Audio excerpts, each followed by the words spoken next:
Hello, and good time of day to wherever you are in the world. This is Brian Murphy with another puzzle challenge video for Chess University. It's the last one of this week, so it's going to be on the harder end. This one's aimed at players, say, right around 2,000, though I think people below 2,000 can obviously solve this one as well.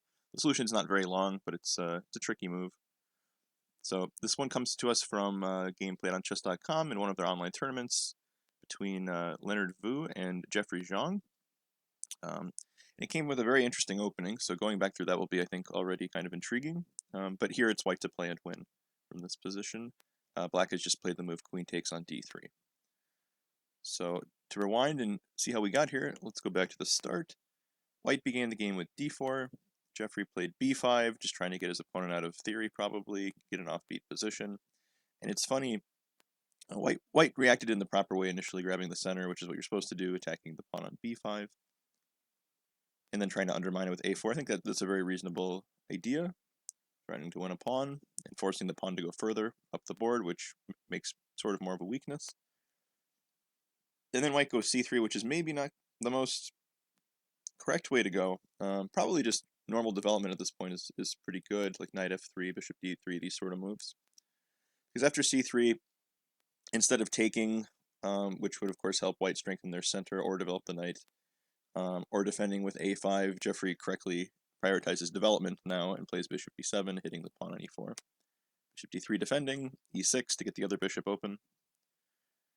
Knight to e2, knight to f6, hitting once again the pawn on e4. And now f3.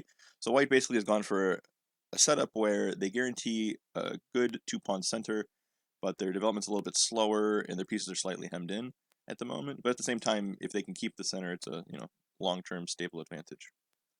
Black goes for c5, trying to undermine the center. Bishop to e3, protecting. Knight c6, and castles. bc3, knight takes c3 to get the knight in the game. Taking with the pawn would have kept the center together, but now we have a very interesting structure, actually. This is a Sicilian structure, essentially. It's slightly strange that the b pawn has been traded already for the c pawn, but everything about it, besides that, sort of reminds one of a Sicilian. So bishop c5, putting pressure on the diagonal against the king, and the bishop on e3, which is not protected, of course. Knight c2, queen b6, queen d2, holding the square.